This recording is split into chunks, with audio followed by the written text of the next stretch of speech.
কাউকে ভুলে যাব কেমন করে, কারো স্মৃতি মাথা থেকে মুছে ফেলবো কেমন করে। একটা হারাম রিলেশন ছিল, ফিরে আসছে, হারাম থেকে ফিরে আসছি হুজুর, বাট যার সাথে আমার হারাম রিলেশন ছিল ফিরে আসার পরে তারে আর ভুলতে পারি না। এটা অনেক জরুরি একটা বিষয়, মাথায় একটা কথা অলওয়েজ রাখবেন, কাউকে যদি ভুলে যেতে চান তাকে যে সম্পূর্ণ ভুলেই যাবেন এটা আগে ভুলে যান। কারণ আমাদের যে brain, this is not like a device, এটা আমাদের heart, this is not like a device যে আপনি একটা ডিলিট অপশনে ক্লিক মারলেন আর অটোমেটিক্যালি ডিলিট হয়ে গেল। The matter is not like that man. এটা আমাদের মন, এটা আমাদের ব্রেইন, এটা চাইলে আপনি মুছে ফেলতে পারবেন না। এটা ডিভাইস নয়, এটা কম্পিউটার নয়, এটা ল্যাপটপ নয় যে আপনি ডিলিট বাটনে আপনি ক্লিক করলেন আর অটোমেটিক্যালি সব ডিলিট হয়ে যাবে, না, এটা হতে পারে না। মনে রাখবেন, স্মৃতি ভুলতে আপনি যত বেশি চেষ্টা করবেন স্মৃতি আপনাকে তত বেশি কাঁদাবে, তত বেশি কষ্ট দিবে, আরো বেশি আপনাকে পেইন ফিল করাবে। এই জন্য just try to take easy and make easy. সহজভাবে নেবেন, আল্লাহকে বলবেন আল্লাহ তুমি যখন চাইবা তখন ভুলবো, তুমি যখন চাইবা তখন মাথার থেকে যাইবে, আমি জাস্ট তোমার উপরে ভরসা করছি। আল্লাহ বলছে বান্দা ওয়ামাই ইয়াতাওয়াক্কাল আলাল্লাহি ফাহুয়া হাসবু, whoever trusts in Allah subhanahu wa ta'ala, Allah is sufficient for him। যে ব্যক্তি আল্লাহর উপরে ভরসা করবে আল্লাহ একাই তার জন্য যথেষ্ট হয়ে যাবে। সুবহানাল্লাহ পড়ে।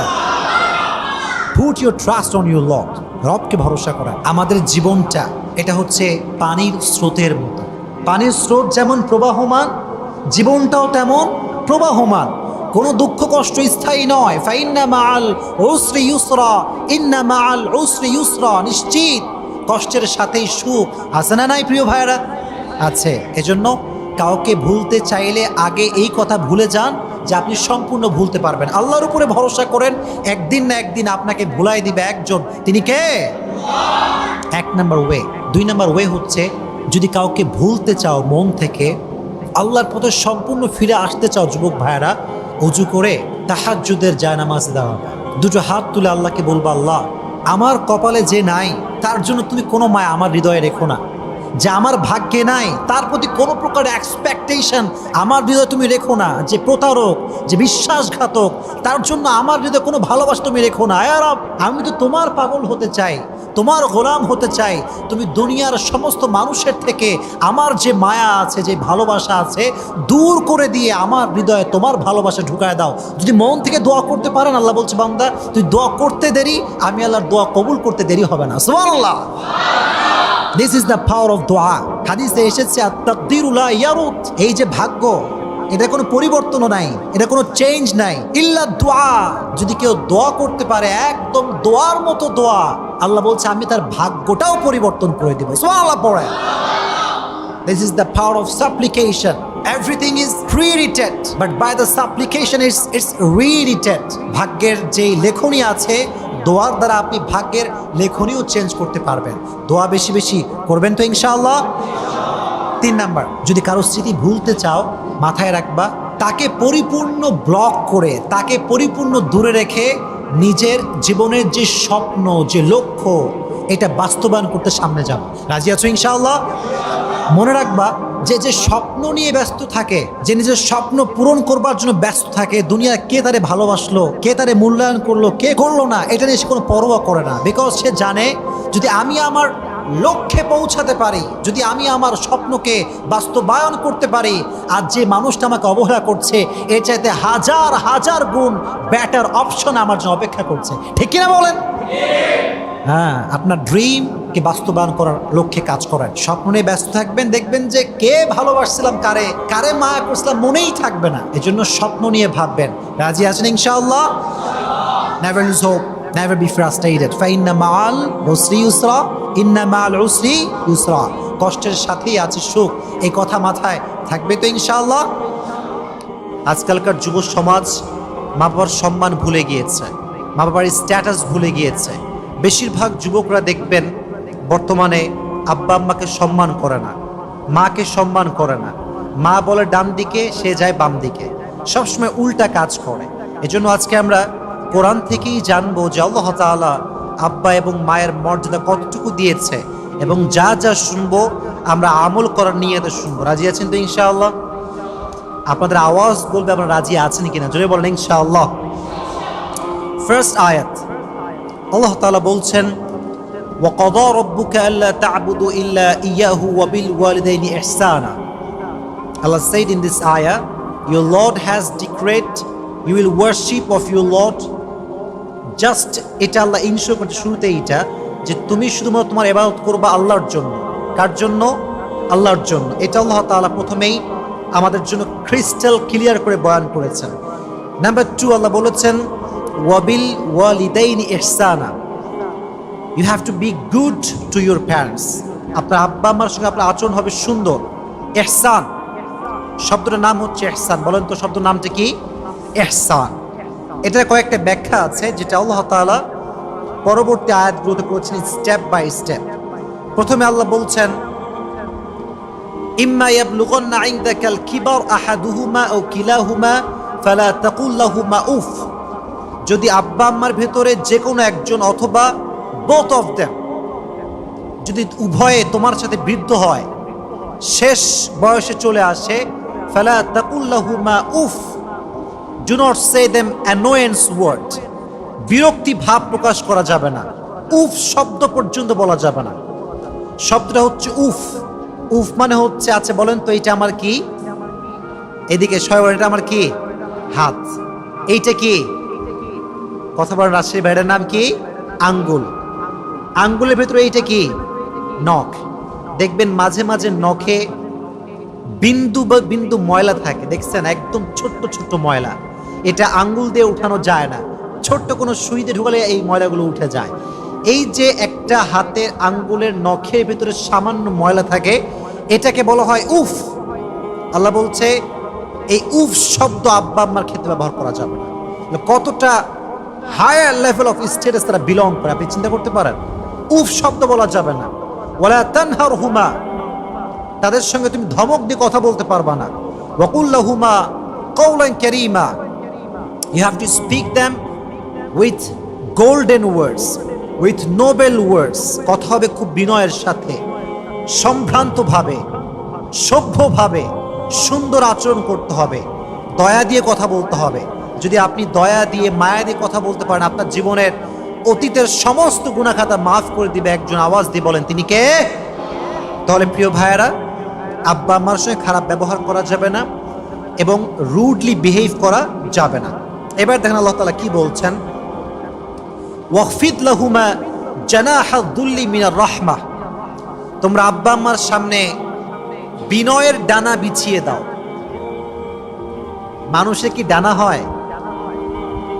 হয়।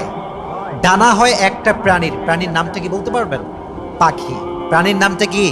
পাখি। পাখি যখন ওড়ে কি দিয়ে ওড়ে? ডানা দিয়ে ওড়ে, পাখা দিয়ে ওড়ে। আল্লাহ বলছে বিনয়ের ডানা বিছিয়ে, তার ব্যাখ্যাটা বুঝতে হবে।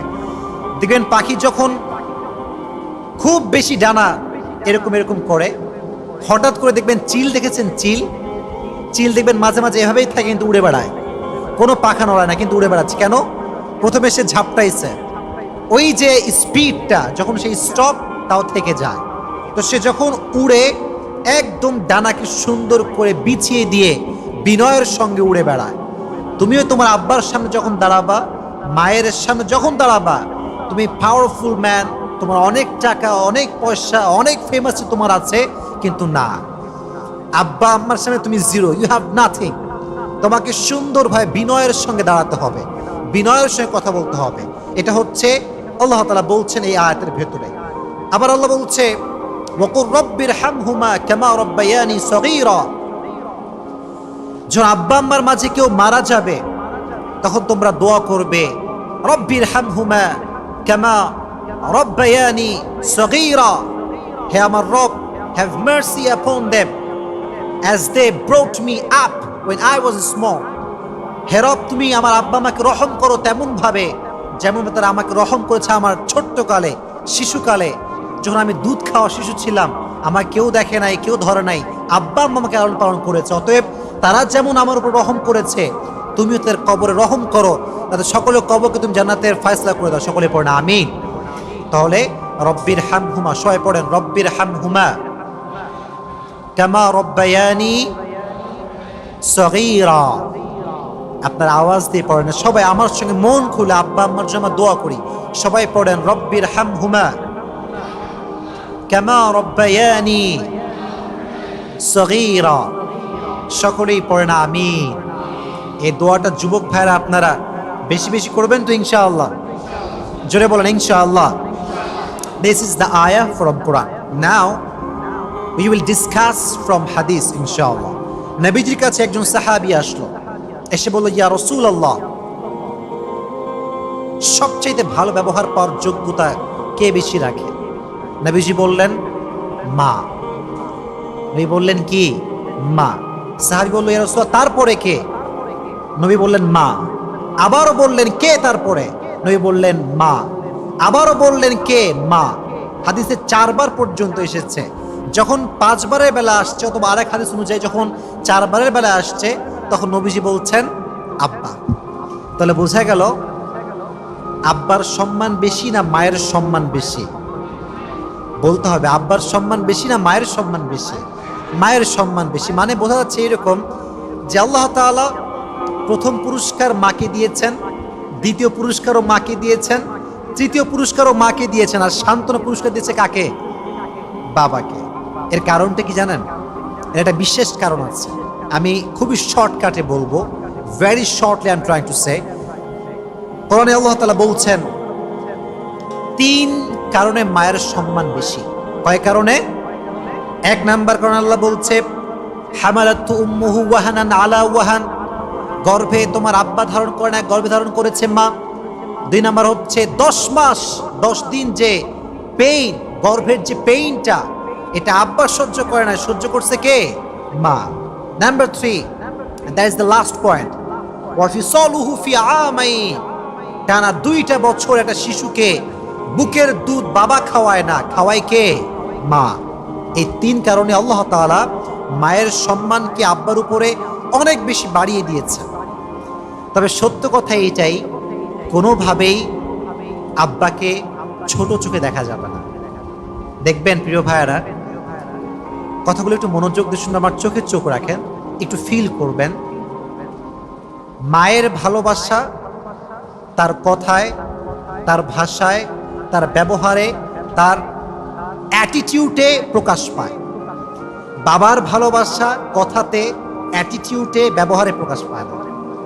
এটা হচ্ছে হিডেন লাভ, এটা অন্তর্গত লাভ, ভালোবাসা। দেখবেন আব্বা খুব বেশি শাসন করে, কিন্তু আব্বা যা আপনাকে ভালোবাসে এটা প্রকাশ করতে পারে না। কিন্তু মা যেহেতু মেয়ে নারী জাত, খুব বিনয়ী হয়, তারা একটুতেই কান্না করে, ছেলে হারাই গেলেই কান্না শুরু, ছেলে লেট করলেই কান্না শুরু হয়েছে। কিন্তু বাপ কিন্তু এতটা নরম না, খুবই স্ট্রং হয়। দেখবেন মাঝে মাঝে মা কল দেয় 10 বার, ছেলের কোনো খবর নাই। বাপ যদি 1 বার কল দেওয়ার অবস্থা খারাপ। তার মানে বোঝা যায় মারা যতটুকু করা হয় বাবারা তার চাইতে বেশি করা হয়। আমার ক্ষেত্রেও সেম, আমি যখন ছোট ছিলাম তখন তো আমি আব্বাকে বেশি ভয় করি মায়ের চাইতে। তো আব্বারা দেখবেন ভালোবাসা প্রকাশ করতে পারে না, কিন্তু খেয়াল করেন আপনি যে পায়জামা পরে আছেন, পাঞ্জাবি পরে আছেন, টুপি পরে আছেন, সব কিছু কিন্তু আপনার আব্বা দিয়েছে আপনাকে। আপনার লাইফের প্রত্যেকটা সেক্টরে, পড়ালেখার ক্ষেত্রে, বাইক কেনার সময়, সাইকেল কেনার সময়, ঈদের শপিংয়ের সময়, মা টাকা দেয় না আব্বা টাকা দেয়? শুনি নাই ভাইরা, মা টাকা দেয় না আব্বা টাকা দেয়? আব্বা। আব্বার ভালোবাসা হচ্ছে হিডেন লাভ, এটা দেখা যায় না। তাহলে বোঝা গেল আল্লাহ তাআলা নবীজির মাধ্যমে হাদিস দিয়ে আমাদেরকে এটা খবর দিয়েছেন 3 কারণে আল্লাহ তাআলা মায়ের সম্মানকে উঁচু করে দিয়েছেন। 1, গর্ভে ধারণ করেছে কে? বাবা না মা? জোরে বলেন, বাবা না মা? মাশাআল্লাহ। 10 মাস 10 দিন এই যে পেইন, কষ্ট, এটা কে সহ্য করেছে? আব্বা না মা? 2টা বছর আপনাকে দুধ পান করিয়েছে, আব্বা না মা? তাহলে বোঝা গেল মায়ের সম্মান কম না বেশি? আল্লাহ আমাদের সবাইকে মায়ের মর্যাদা বোঝার তৌফিক দান করুন, সকলেই পড়ে আমিন। আচ্ছা বলেন তো, আমাদের প্রিয় নবী মুহাম্মদুর রাসূলুল্লাহ সাল্লাল্লাহু আলাইহি ওয়াসাল্লামের আম্মা জান কি বেঁচে ছিলেন না মারা গিয়েছিলেন? মারা গিয়েছিলেন। আচ্ছা বলেন তো, নবীজির আব্বা কি বেঁচে ছিলেন না মারা গিয়েছেন? মারা গিয়েছিলেন। তার মানে নবী ছিলেন ইয়াতীম। নবী ছিলেন কি? শুনি না এবার, নবী ছিলেন কি? ইয়াতীম। ইয়াতীম হচ্ছে সেই মানুষ যার আব্বা নাই, যার মা নাই। এটা বড় মর্মান্তিক হাদিস। অনেক লম্বা হাদিস, আমি জাস্ট শর্টকাটে বলছি, যুবক ভাইরা একটু মনোযোগ দিয়ে শুনবেন যেন আমি আপনাদেরকে ভালো করে বোঝাতে পারি হাদিসের ভাষাটা। নবীর বয়স যখন 6, নবী যাচ্ছেন মায়ের সঙ্গে, উটের পিঠে চড়ে সফর করছিলেন। কিসের পিঠে? উট। হঠাৎ করেই মাঝখানে মা আমেনার পেটের ব্যথা শুরু হল, প্রচন্ড ব্যথা, এত বেশি ব্যথা যে মা আমেনা রাদিয়াল্লাহু তাআলা আনহা বললেন, থামো, উটটা থামাও, আর সামনে যেও না। উট থামিয়েছে, উট থেকে নেমে বসেছেন তিনি মাটির উপরে, নবীজিও নেমেছেন, কিন্তু একটা অস্থির অবস্থা। নবীর আম্মাজান কিছুটা চিৎকার করতে শুরু করছে, পেটের যন্ত্রণা, এত ব্যথা, মরুভূমির মাঝখানে পাহাড়, চতুর্পাশে কোনো পানি নাই, কোনো ডক্টর নেই, মানুষ নেই, জনমানবহীন একটা এলাকা। নবীজি অস্থির, একজন মাত্র বান্দি আছেন, দাসী আছেন নবীর সঙ্গে, তার মায়ের সঙ্গে। নবীজির আম্মাজান কান্না করতে শুরু করে দিয়েছে, নবীও কান্না করতে শুরু করছে। নবী বলছে, আম্মাজান আপনার কি হয়েছে, আপনি এরকম করছেন কেন, আপনি অস্থির কেন? নবীর আম্মা বললেন, মুহাম্মদ, প্রত্যেক যুবক একদিন বৃদ্ধ হবে, প্রত্যেক মানুষ একদিন মৃত্যুবরণ করবে, আমার সময়টা শেষ হয়ে গিয়েছে, আমার সময় বেশি একটা বাকি নেই। ওয়ালাকাদ ওয়ালাদতু তুহরা, তবে আমি একজন বাচ্চা জন্মগ্রহণ করেছি, আমি একটি বাচ্চা জন্ম দিয়েছি, এমন এক বাচ্চা যে বাচ্চা পুরো পৃথিবীটাকে আলোকিত করে ফেলবে। বলেন সুবহানাল্লাহ। প্রিয় ভাইরা, কারেন্ট নেই, আমি বুঝতে পারছি যে আবারও সেই মায়ের কবরের সামনে আসছে। কত বছর পরে? 57 বছর পরে। খুব মনোযোগ দিয়ে হাদিসটা শুনবেন প্রিয় ভাইরা। যখন কবরের সামনে আসছে, সাহাবা একরাম সব নবীজির সামনে দাঁড়ায় আছে। নবীজি বলছেন, তোমরা সব দূরে যাও, আর আমি যদি কান্না করি তোমরা কেউ আমার সামনে কান্না করবা না। নবীজি কবরের সামনে বসেছেন, কেমন করে বসেছে আমি জাস্ট বোঝাবার ট্রাই করছি। দুটো হাঁটু এরকম করে উপরে দিয়েছে, এই দুটো হাত এইভাবে দিয়েছে, দুটো হাতের মাঝখানে চোখটা লুকিয়ে নিয়েছে, আর দুটো হাঁটু উপরে উঠিয়ে নিয়েছে। মাঝে মাঝে দেখবেন বাচ্চারা মোবাইল ফোন টিপে হাঁটু উপরে তোলে, মাঝে মাঝে দেখবেন আমরা খাটের উপরে বসলে পেছনে হেলান দেই হাঁটু থেকে উপরের দিকে। তো নবীজি হাঁটু উপরে দিয়েছেন, এখানে আমি বোঝাতে পারবো না, জাস্ট ট্রাই করছি সেটা বোঝাবার জন্য। দুটো হাত এমন করে দিয়ে এমন ভাবে ফুপিয়ে ফুপিয়ে কান্না করতে শুরু করেছে কবরের সামনে। যত সাহাবা একরাম ছিল নবীজিকে এরকম কান্না করতে দেখে সমস্ত সাহাবা একরাম তারাও কান্না করতে শুরু করে দিয়েছে। এতটা কান্নার ঢল আর রোল পড়ে গিয়েছে। নবীজি কবরের পাশে দাঁড়িয়ে একটা বাক্য বলেছেন, যেটা heart touching sentence, heart touching word. নবীজি বলছে, আম্মাজান, আপনি তো জানতেন যে আমার পৃথিবীতে কেউ নাই, আমার জন্মের আগে বাবা মারা গিয়েছে, একমাত্র আপনি আমার আপন ছিলেন, আপনি আমাকে রেখে কোথায় গেলেন? বারবার বলছে, আপনি আমাকে রেখে কোথায় গেলেন? আমি তো একা, আমি তো বড্ড একা হয়ে গিয়েছি আপনাকে ছাড়া, এতটা বছর আমি আপনাকে ছাড়া কাটিয়েছি, আপনি কোথায় গেলেন? এই কথা বলছে আর কান্না করছে, পুরো দুই চোখ বেয়ে বেয়ে পানি পড়ছে। তখন তিনি বলছেন, সাহাবা একরাম শোনো, আমার আম্মা তো বেঁচে নেই, যদি আম্মা জান বেঁচে থাকতো, আর যদি আমি এশারের নামাজ দাঁড়াতাম আল্লাহু আকবার, আর আমার মা যদি আমাকে ঘর থেকে ডাক দিত, ইয়া মুহাম্মদ, আমি আমার এশারের নামাজকে ছেড়ে আমি আমার মায়ের ডাকে সাড়া দিতাম। সুবহানাল্লাহ পড়া। সম্মান কাকে বলে, রেসপেক্ট কাকে বলে, স্ট্যাটাস কাকে বলে, কতটা সম্মান দিয়েছে। অথচ আমরা যারা আছি যুবক ভাইরা, আমি সহ আমরা, উই আর অল হিয়ার, আমাদের সমস্যাটা হচ্ছে আমরা আব্বা আম্মাকে যথার্থ মূল্যায়ন করতে পারি না। এই যে মাঝে মাঝে দেখবেন আব্বা বসে আছে, মা বসে আছে, খাওয়ার সময় আমাদেরকে ডাক দেয়, এই খেতে আসবি না, কত মোবাইল টিপিস, এত এত মোবাইল টিপতে হয়, খাইতে হয়। আমরা খুব রাগ করি, হ্যাঁ এত ডাকতে হয় নাকি, এত ডাকে কেউ? এই যে আমরা বাজে ব্যবহারটা করি, আল্লাহর আরশ পর্যন্ত কেঁপে যায়, আল্লাহ বড্ড নারাজ হয়। নবীজি বলেছেন, রিদাউর রব্বি ফি রিদাইল ওয়ালিদাইন ওয়া সাখতুর রব্বি ফি সাখতিল ওয়ালিদাইন। আব্বা আম্মা খুশি মানে তোমার জান্নাত ওয়াজিব হয়ে যাবে। সুবহানাল্লাহ পড়েন। প্রিয় ভাইরা, সবসময় আমরা একটা কথা বলি, দাঁত থাকতে দাঁতের মর্ম বোঝো। শোনো প্রিয় ভাইরা, আমি একটা কথা বলি, সবসময় বলি, আগেও বলেছি, আজও বলছি, যতক্ষণ পর্যন্ত আপনার ভালোবাসার মানুষ, যত্নের মানুষ আপনার কাছে আছে, মূল্যায়ন করার চেষ্টা করেন। মরে গেলে লক্ষবার কেঁদেও কোনো লাভ হবে না। এজন্য সময় থাকতে আমরা চেষ্টা করব আব্বা আম্মার মূল্যায়ন করবার জন্য। যদি আমরা যথার্থ মূল্যায়ন করতে পারি, আমাদের জীবনকে ধন্য করে দিবে একজন। আওয়াজ দিয়ে বলেন, তিনি কে? তাহলে বোঝা গেল আজ থেকে আমরা মায়ের খেদমত মন থেকে করবো তো ইনশাআল্লাহ। শুনি না, জোরে বলতে হবে ইনশাআল্লাহ। তো নবীজি কবর থেকে উঠে আসলেন। আরেকটা হাদিস আমি শোনাতে চাই। ওমরে ফারুক রাদিয়াল্লাহু তাআলা আনহুর নাম শুনেছেন আপনারা সবাই? বলেন, শুনেছেন সবাই? সাধারণ সাহাবী না অসাধারণ সাহাবী? অসাধারণ সাহাবী। আরেকজন সাহাবী, তার নাম হচ্ছে আলী রাদিয়াল্লাহু তাআলা আনহু। দেখেন যুবক ভাইয়েরা, আব্বা আম্মার খেদমত কতটা বেশি জরুরি। এই হাদিসটা বলবো, তারপর আরেকটা হাদিস বলবো, আমাদের আলোচনা আজকে শেষ হয়ে যাবে। নবীজি বলেন, ইয়া ওমর, ইয়া আলী, আমার মৃত্যুর পরে একজন যুবক হজ করতে আসবে, তার নাম হবে ওয়াইস। তার নাম হবে কি? ওয়াইস। যখন সে আসবে, তোমরা তার থেকে দোয়া নিবা। সুবহানাল্লাহ পড়লেন না? নবী হে, আমরা কেমন তার থেকে দোয়া নিব? নবীজি বললেন, সে এমন একজন যুবক, সে আব্বা আম্মার খেদমত এত বেশি করেছে, যখন আল্লাহর কাছে হাত তুলে আল্লাহর সঙ্গে সঙ্গে সব দোয়া কবুল করে নেয়। হাত তুললে দোয়া কবুল হয়ে যায়। তোমার দোয়া করাবো অবশ্যই তাকে দিয়ে। নবী চলে গেলেন, ইন্তেকাল করলেন। দীর্ঘ লম্বা সময় পর যখন হজের মৌসুম আসলো, সব লোক হাজিরা হজ করতে আসছে। ওমরে ফারুক দাঁড়িয়ে গিয়েছে, দাঁড়িয়ে বলছে, ইয়ামান গোত্রের কে কে আছো দাঁড়িয়ে যাও। অনেকজন দাঁড়িয়েছে। বলল, বসে পড়ো।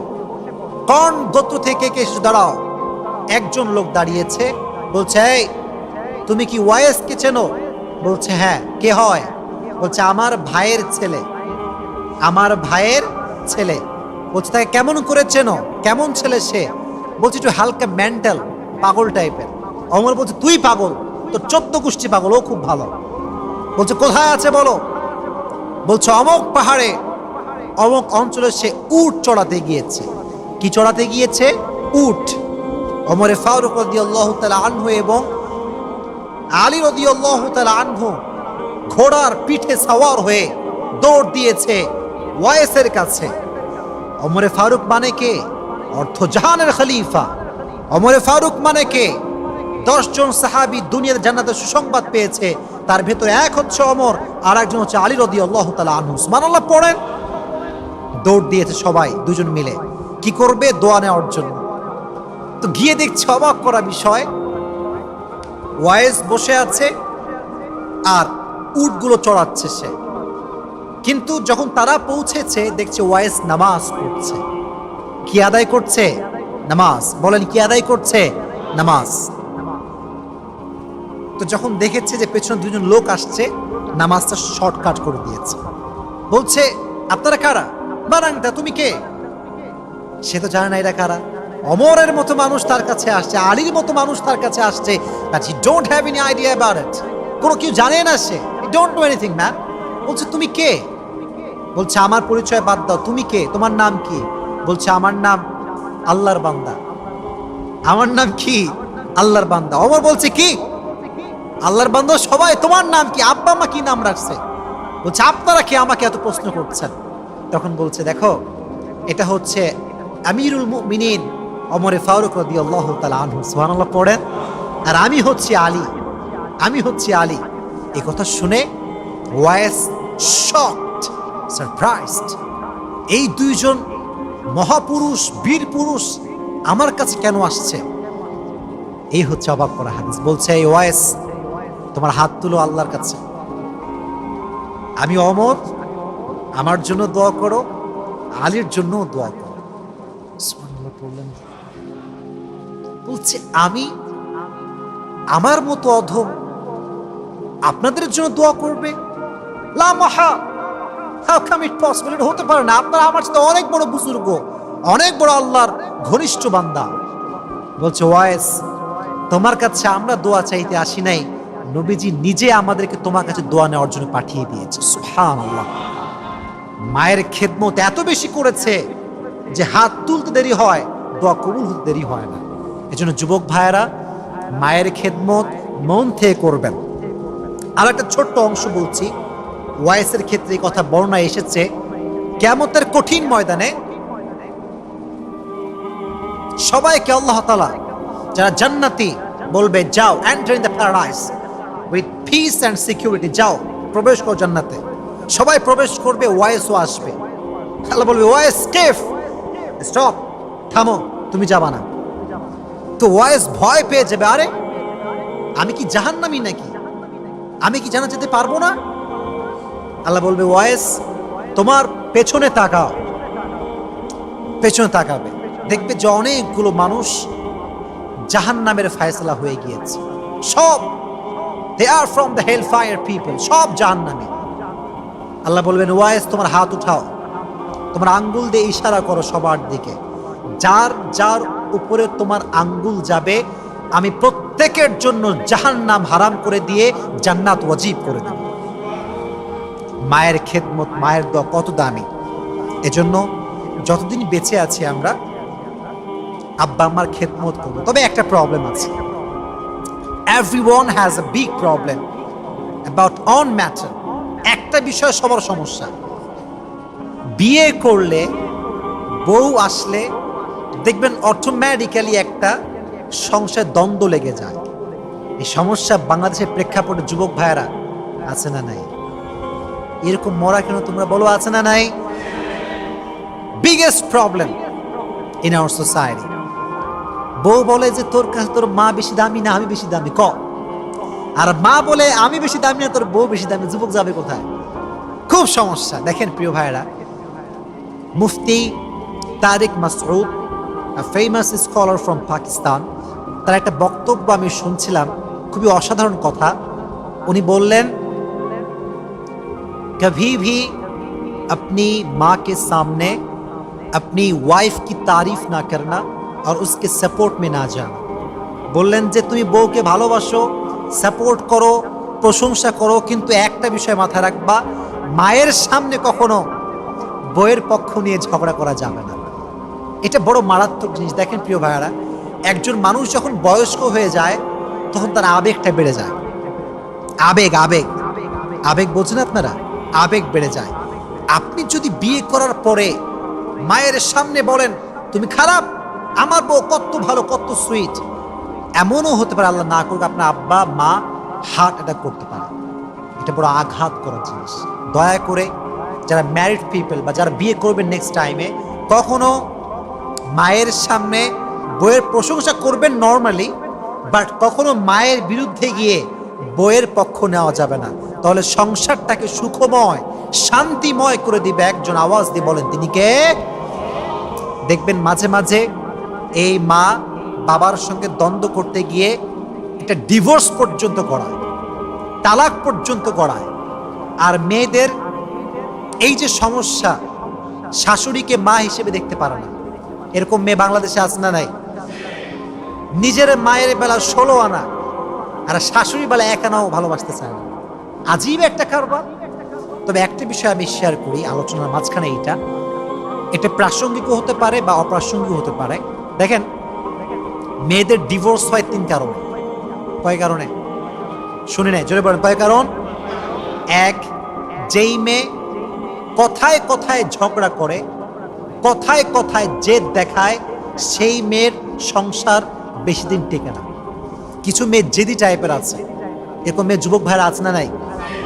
খুব জেদি, যা বলবে ইয়ে মে করকে হি রহুঙ্গা, ইয়ে মুঝে করনা হি হ্যায়। এত জেদ, স্বামী কয় তোর 14 গোষ্ঠী সহ তালাক মারলাম, যা। জেদ জেদ রাখা যাবে না। আমার বোনেরা, যারা আমাকে অনলাইনে শুনবেন, প্রিয় বোনেরা, আমি আপনাদেরকে I am requesting you from my heart, আপনি এই জেদি টাইপের অ্যাটিটিউড বিলং করবেন না, 1 নাম্বার। 2 নাম্বার, নারীদের ডিভোর্স যে কারণে হয় সেটা হচ্ছে মুখে মুখে তর্ক করে। এরকম মেয়ে আছে না?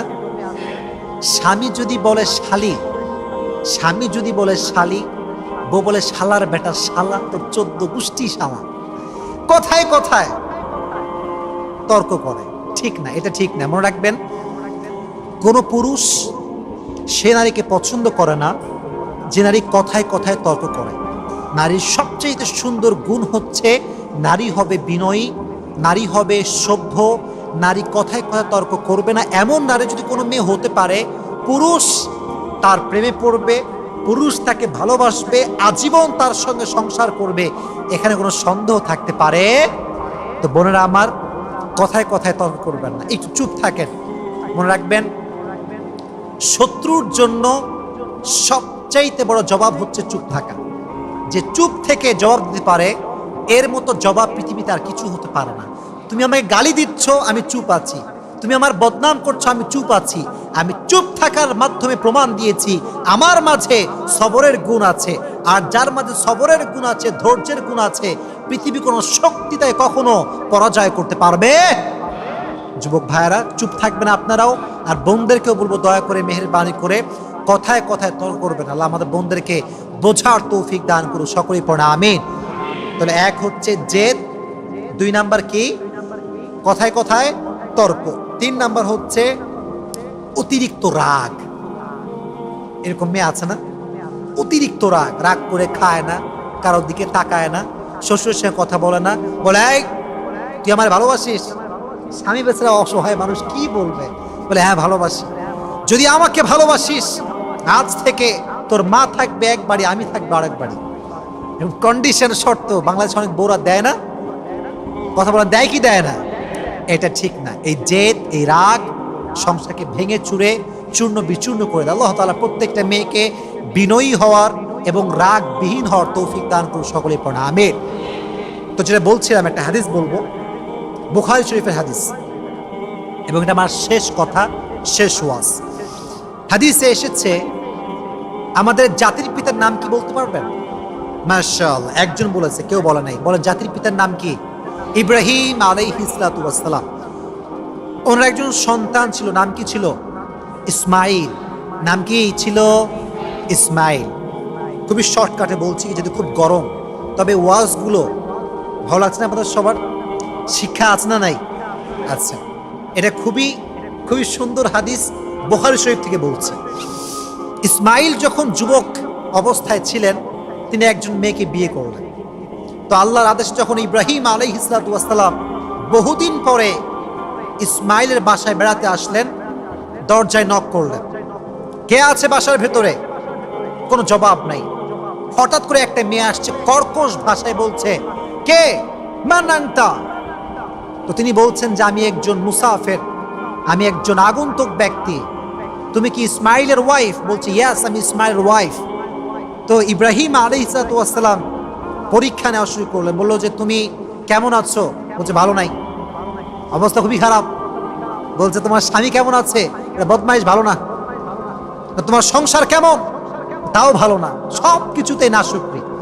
একটা কথা বলি, নবী তো নবী, নবী কখনো খারাপ হতে পারে?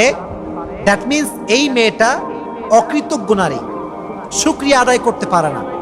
যতবার কথা বলে রুডলি বিহেভ করছে, কথার মধ্যে কোনো মাধুর্যতা নাই, শুকরিয়া নাই, আলহামদুলিল্লাহ স্বভাবটা নাই।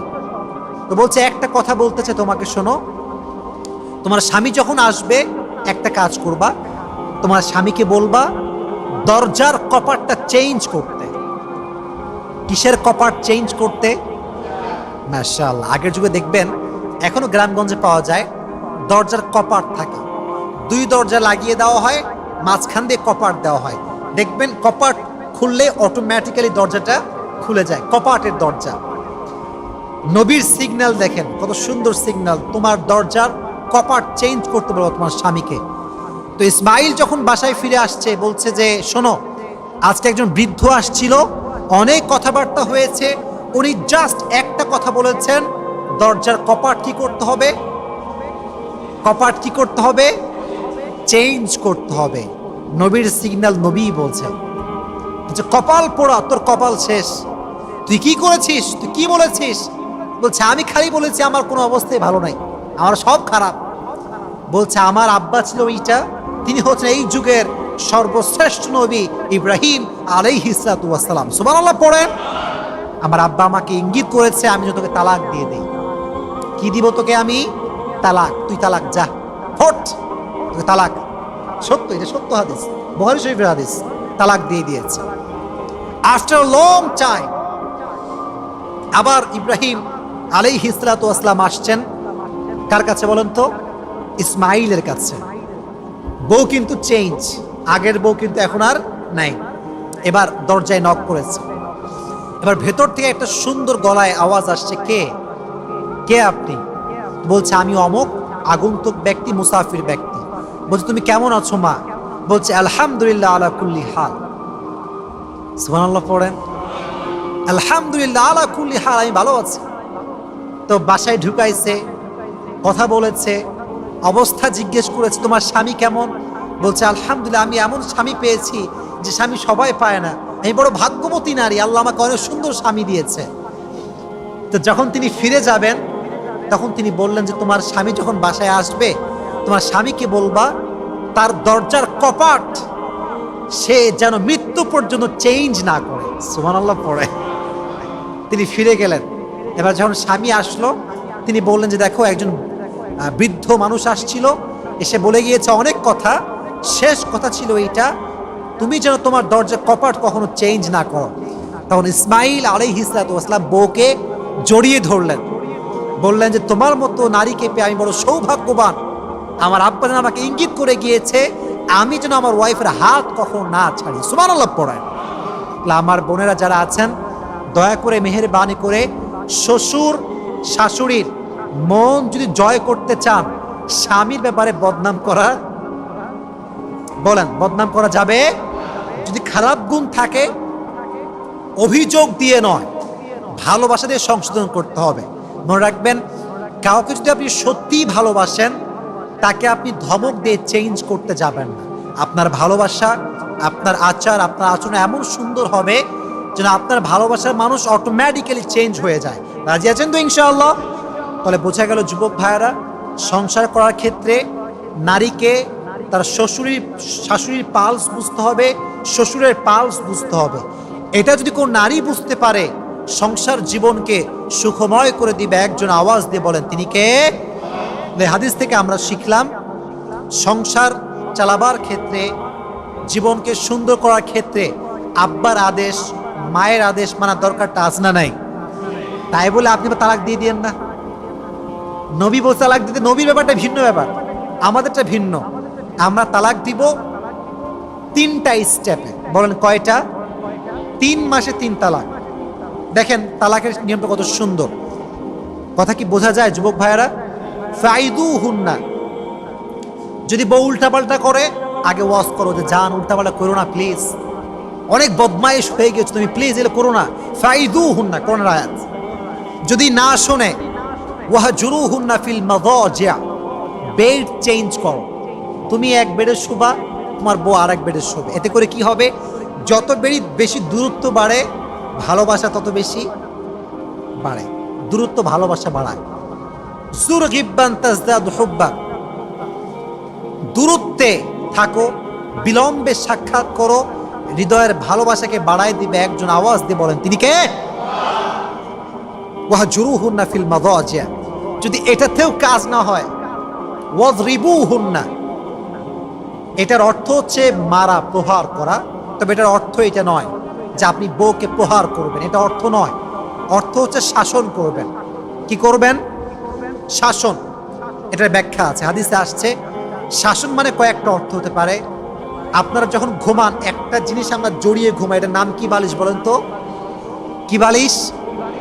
হাদিসে এসেছে কোল বালিশ দিয়ে পিটাবা। কোল বালিশ, ব্যথা নাই, কোনো ব্যথা নাই, মারবি ঠাস ঠাস করে, কবে ঠিক হবি? কোল বালিশ দিয়ে মারবেন। অর্থাৎ এমন বস্তুতে আঘাত করতে হবে যেন বইয়ের বেশি একটা আঘাত না হয়, কষ্ট যেন না পায়। যদি এত কিছুর পরে আপনি ফেল হয় না, ঠেটা চেঞ্জ হয় না, কি করবেন? ফাবাআতু হাকামান মিন আহলিহা, আপনি যেটা করবেন ফাবাআতু হাকামান মিন আহলিহি ওয়া হাকামান মিন আহলিহা, একজন মুরব্বি ডাকবেন, সালিশ করবেন। গ্রামে আমরা এটাকে কি বলি? সালিশ হবে। এটা বিশাল বড় সালিশ হয়ে ফায়সালা হবে যে কি করা যায়। যদি এই 4টা স্টেপে না হয় তারপরে তালাক। তারপরে কি তালাকের আবার কত সুন্দর নিয়ম দেখেন।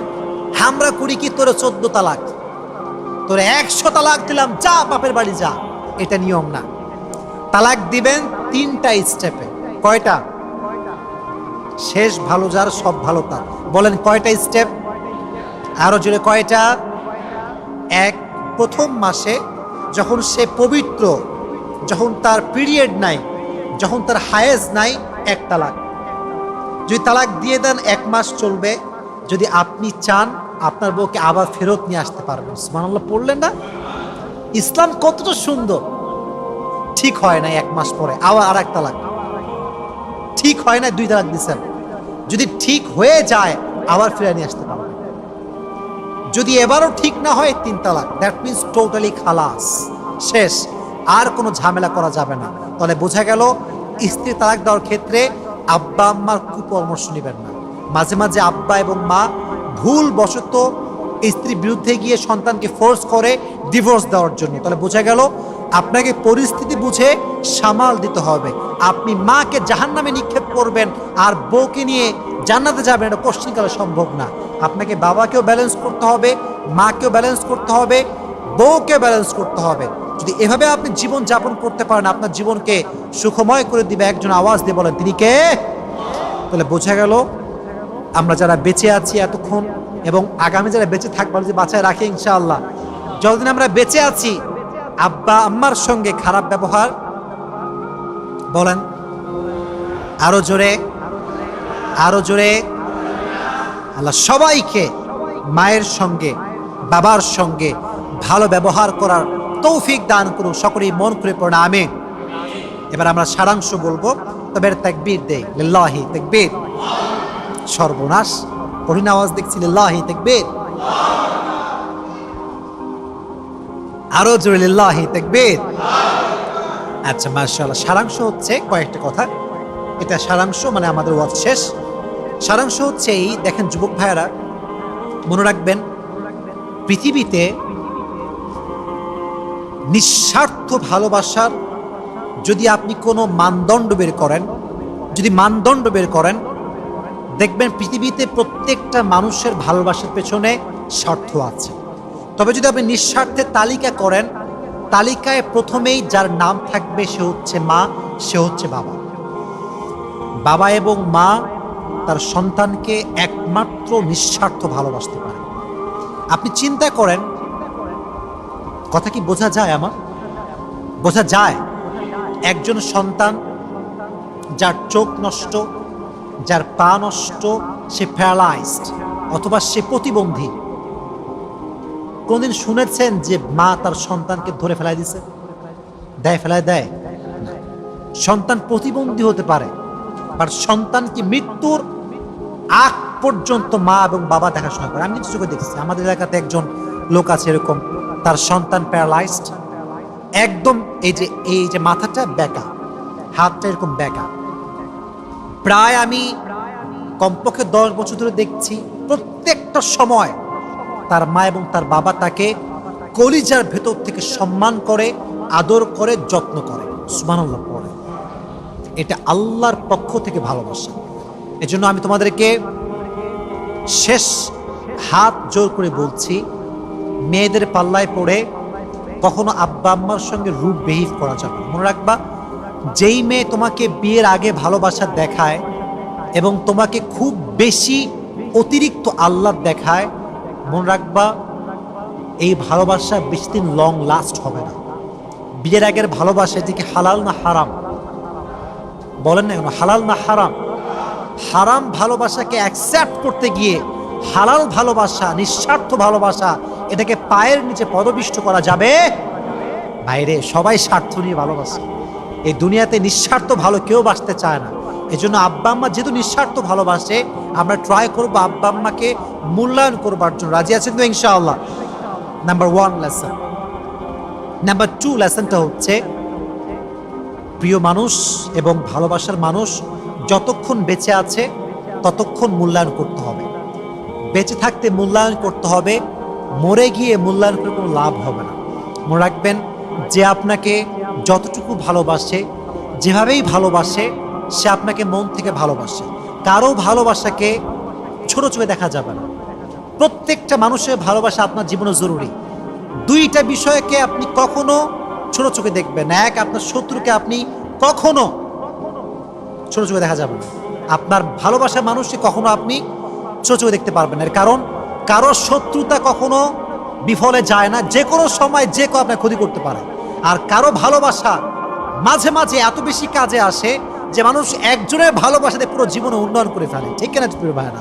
এই জন্য কাউকে অবহেলা করা যাবে না। তো বোঝা গেল 2 নাম্বার বিষয়টা, বেঁচে থাকতে মূল্যায়ন করতে হবে, মরার পরে মূল্যায়ন করে আর কোনো লাভ হবে 2 নাম্বার। 3 নাম্বার বিষয়টা হচ্ছে, আচ্ছা আপনাদের আব্বা বেঁচে আছে? আব্বা সবার বেঁচে আছে? আব্বা বেঁচে আছে সবার? মাশাআল্লাহ, হাত নামান, হাত নামান। আমি আগেই বলেছিলাম যে মায়ের ভালোবাসা প্রকাশিত, বাট বাবার ভালোবাসা অপ্রকাশিত, প্রকাশ পায় না।